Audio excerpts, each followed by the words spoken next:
ಬುರ್ಡೆ gang ಮತ್ತೊಮ್ಮೆ expose ಆಗಿದೆ. Supreme ಕೋರ್ಟ್ಗೆ ಹೋಗಿ ಛೀಮಾರಿ ಹಾಕಿಸಿಕೊಂಡು ಬಂದು ಇವರಿಲ್ಲಿ ಕಂಪ್ಲೇಂಟ್ ಕೊಟ್ಟಿತ್ತು. ವಸಂತ ಗಿಳಿಯಾರ್ ಅವರು ನೇರ ಸಂಪರ್ಕದಲ್ಲಿದ್ದಾರೆ. ವಸಂತ ಗಿಳಿಯಾರ್ ಅವರೇ, ಅದೊಂದು ಡಿಫೆನ್ಸ್ ಇತ್ತು, ದೇವಸ್ಥಾನ ನಮ್ಮ ಟಾರ್ಗೆಟ್ ಅಲ್ಲ, ಮಂಜುನಾಥ ನಮ್ಮ ಟಾರ್ಗೆಟ್ ಅಲ್ಲ, ದೇವಸ್ಥಾನ ಟಾರ್ಗೆಟ್ ಅಲ್ಲ, ಮಂಜುನಾಥ ಟಾರ್ಗೆಟ್ ಅಲ್ಲ ಅಂತ. ಪಿಟಿಷನ್ನಲ್ಲಿ ನೋಡಿದ್ರೆ ಏನು ಥರ ಕ್ರಿಮಿನಲ್ ಸಿಂಡಿಕೇಟನ್ನು ನಡೆಸ್ತಾ ಇದ್ದಾರೆ ದೇವಸ್ಥಾನದ ಹೆಸರಿನಲ್ಲಿ ಅನ್ನೋ ಥರ ಪಿಟಿಷನ್ನಲ್ಲಿದೆ. ಸರ್, ಬಹಳ ಸ್ಪಷ್ಟವಾಗಿ ಇವರಿಗೆ ಧರ್ಮಸ್ಥಳವೇ ಟಾರ್ಗೆಟ್. ಯಾಕಂದ್ರೆ ನೀವು ನೋಡಿ, ಮೊದಲಿಂದಲೂ ನೀವು ಇದನ್ನ ಗಮನಿಸ್ತಾ ಬಂದಿದ್ದೀರಿ. ಕೇರಳ ಸರ್ಕಾರಕ್ಕೆ ಇವ್ರು ಲೆಟರ್ ಬರೀತಾರೆ. ಆಮೇಲೆ ದೇವಸ್ಥಾನದ ಬಗ್ಗೆ, ಧರ್ಮಾಧಿಕಾರಿಗಳ ಫ್ಯಾಮಿಲಿಯ ಬಗ್ಗೆ ಬಹಳ ಅವಹೇಳನಕಾರಿಯಾಗಿ ಮಾತಾಡ್ತಾರೆ. ಇದೇ ಗಿರೀಶ್ ಪಟ್ಟಣ್ಣನವರು ಎಷ್ಟು ಕೆಟ್ಟದಾಗಿ ಮಾತಾಡಿದಾರ ಅಂತ ಹೇಳಿದ್ರೆ, ಅಷ್ಟು ಅಂದ್ರೆ ಇವರ ಮೇಲೆ ಕಂಪ್ಲೇಂಟ್ 7-8 ಕಂಪ್ಲೇಂಟ್ಗಳಾದ್ರೂ ಕೂಡ ಇವತ್ತಿನ ತನಕ ಆಕ್ಷನ್ ತಗೊಂಡಿಲ್ಲ ಸರ್. ಇವತ್ತಿನ ತನಕ ಯಾವುದೇ ಆಕ್ಷನ್ ತಗೊಳ್ತಾ ಇಲ್ಲ. ಇವತ್ತು SIT ಸಹ ತನಿಖೆ ಮಾಡಿ ಸುಮ್ಮನೆ ಬಿಡುವಂತದ್ದು. ಈಗ 183 ಸ್ಟೇಟ್ಮೆಂಟ್ ಆಗಿದೆ. ಇನ್ನಾದ್ರೂ ನಮ್ಗೆ ಸರ್ಕಾರದ ಮೇಲೆ ಭರವಸೆ ಏನು ಜನರಿಗೆ ಉಳಿಬೇಕಿದ್ರೆ ಈ ಷಡ್ಯಂತ್ರಕಾರಿಗಳು ಎಲ್ಲರೂ ಕೂಡ ಬಂಧನಕ್ಕೊಳಪಡಬೇಕು. ಇಲ್ಲದಿದ್ರೆ ರಾಜ್ಯದ ಜನತೆಗೆ ಈ ಕಾನೂನು ಸುವ್ಯವಸ್ಥೆಯ ಮೇಲೆ ನಂಬಿಕೆನೇ ಹೋಗುತ್ತೆ.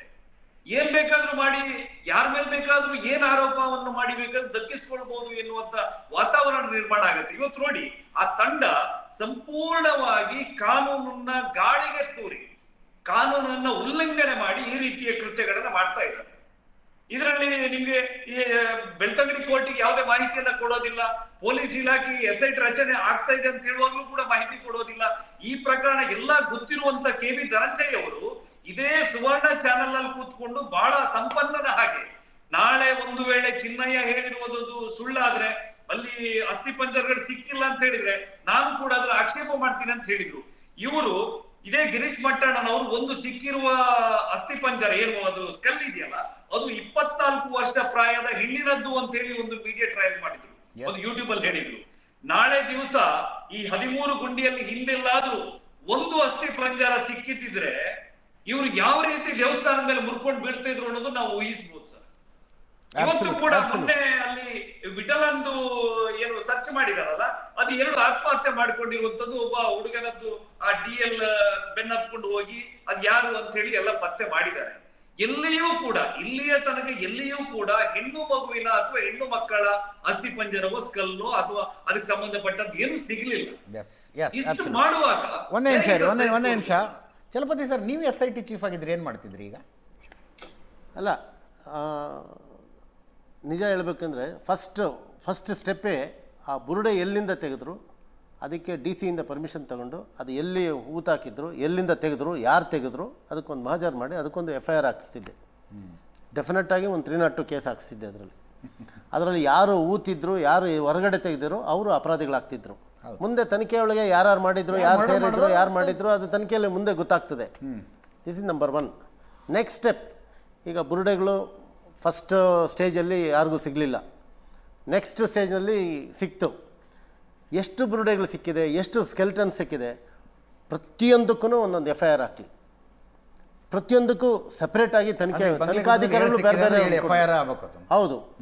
ಯಾರು ಅದನ್ನು ಊತಿಟ್ಟಿದ್ರು, ಯಾರು ಅದನ್ನು ಹೊರಗಡೆ ತೆಗೆದ್ರು, ಅವರು ಅಪರಾಧಿ ಆಗಬೇಕು. ಅದರಲ್ಲಿ ಖಂಡಿತವಾಗಲೂ ಅಪರಾಧಿ ಆಗಬೇಕು. ಯಾಕೆಂದರೆ ಇದು ಕೊಲೆ ಆಗಿದೆ ಅಥವಾ ಈವನ್ UDR ಆಗಿ ಅದು ಸರ್ಕಾರದ ಗಮನಕ್ಕೆ ತಂದು UDR ಮಾಡಿದಿರ, ಪೋಸ್ಟ್ಮಾರ್ಟಮ್ ಮಾಡಿದ್ರೆ ಉಣಿದ್ರೆ, that itself is an offence.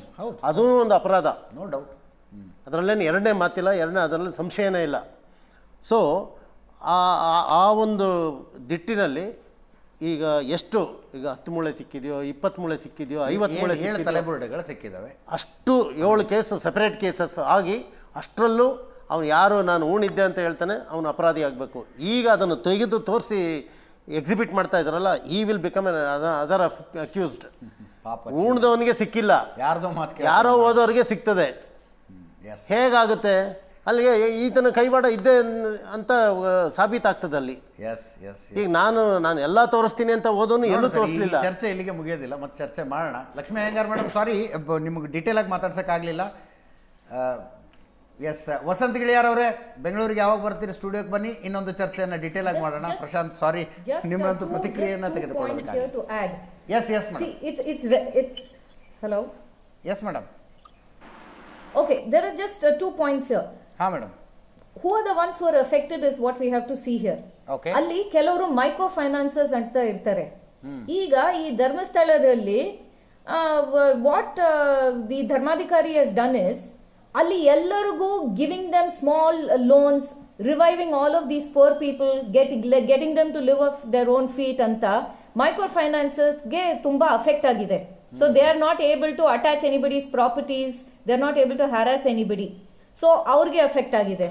Now if we look at money lenders, excise lobby, ಅಲ್ಲಿ ಎಲ್ಲರಿಗೂ they have stopped everybody from drinking. Several houses were all ruined. ಅಲ್ಲಿ ಡ್ರಿಂಕಿಂಗ್ ಅನ್ನ ಪ್ರೊಹಿಬಿಟ್ ಮಾಡಿದ್ದಾರೆ. ಸೊ ಎಕ್ಸೈಸ್ ಲಾಬಿಗೆ ಅಲ್ಲಿ ತುಂಬಾ ಪ್ರಾಬ್ಲಮ್ ಆಗ್ಬಿಟ್ಟಿದೆ. So they will have an issue.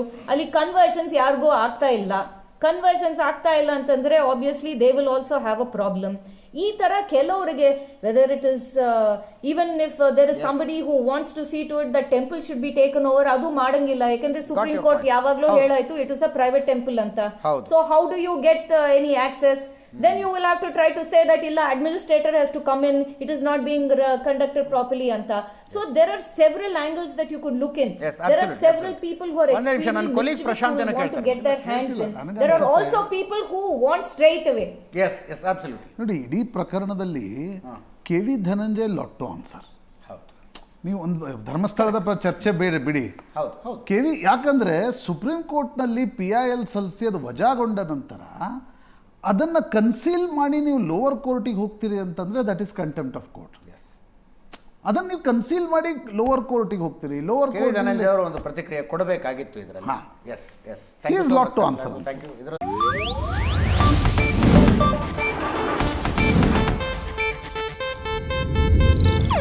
ಇದು ಏಷ್ಯಾನೆಟ್ ನ್ಯೂಸ್ ನೆಟ್ವರ್ಕ್ ಪ್ರಸ್ತುತಿ.